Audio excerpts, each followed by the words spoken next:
My name is Lily. I'm 26 years girl. I always wanted to go London. It's my dream place, and one sunny morning, I woke up with a big smile on my face. Today was the day I was going to London. I had been waiting for this trip for months, counting down the days like a child waiting for Christmas. Now the day had finally arrived. I stretched, jumped out of bed, and quickly packed my bags. I can't believe this is happening. I shouted to myself, almost dancing around my room.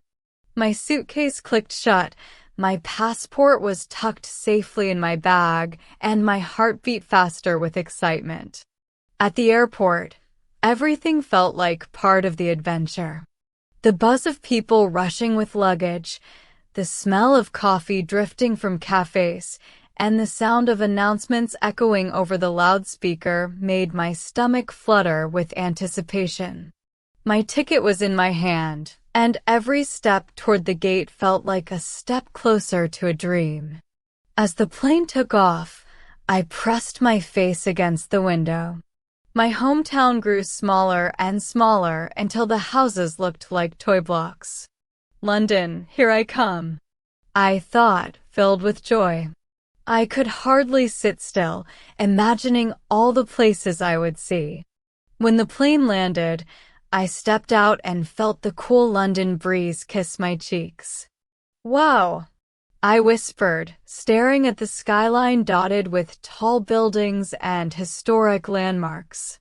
I could almost feel the history in the air, mixed with the rhythm of a modern, bustling city. My first stop was the British Museum. As I walked through its grand entrance, my eyes grew wide. The building itself was stunning, with its tall columns and magnificent halls. Inside, I wandered through rooms filled with treasures from across the world. Ancient statues stood proudly, their stone faces frozen in time. Shiny coins glittered under glass. Then I saw them, the mummies. Wrapped in bandages, resting in their glass cases, they seemed both mysterious and magical. I leaned closer, whispering, "This is incredible," as I snapped pictures. I imagined what their lives had been like thousands of years ago, and shivers ran down my spine. After hours of exploring, I left the museum and strolled through Covent Garden. The cobblestone streets were alive with energy. Musicians strummed guitars, magicians pulled coins from behind children's ears, and the air smelled of sweet roasted nuts from a street vendor. I stopped to watch a juggler tossing colorful balls high into the air. Everyone clapped and cheered, and when he accidentally dropped them, I laughed out loud. "You can do it," I called, joining the crowd in encouragement. The juggler grinned, picked up the balls, and tried again with determination. Next, I made my way to Buckingham Palace. The palace gleamed in the afternoon sun, its golden gates sparkling. I felt a thrill as I joined the crowd gathered outside. The royal guard stood tall, their bright red uniforms and tall black hats making them look like toy soldiers come to life. I waited eagerly for the changing of the guard.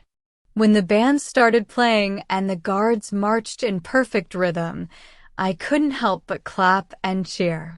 "Wow, look at them go," I exclaimed, swept up in the excitement of the tradition. From there, I hopped onto a red double-decker bus. "This is going to be fun," I shouted as I climbed up to the top deck. The bus pulled away, and I felt like I was flying above the streets.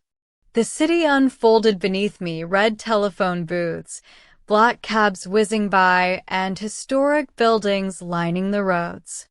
The River Thames sparkled like silver in the sunlight, and the grand outline of Big Ben rose proudly in the distance. My heart leapt. I decided to hop off near the river to take a closer look at Big Ben and the Houses of Parliament. Standing at the base of the clock tower, I craned my neck to see the famous face. The clock hands ticked steadily, reminding me of all the moments that had passed since it was built centuries ago. As evening approached, I crossed the bridge to the London Eye. Its enormous wheel turned slowly, carrying passengers high above the city. I couldn't resist. Soon I was inside one of the glass capsules, rising higher and higher until London stretched out like a painting below me. I saw the Thames winding through the city, the dome of St. Paul's Cathedral, and even the distant outline of Tower Bridge. The sky turned shades of pink and orange as the sun began to set.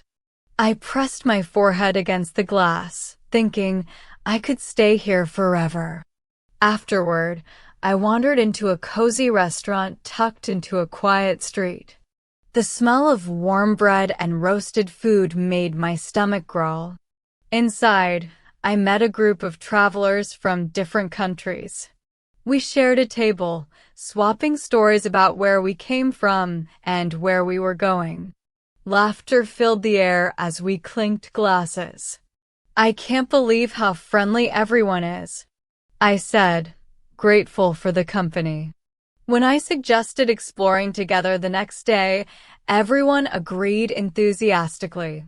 Later that night, I strolled back through the streets. London at night was magical.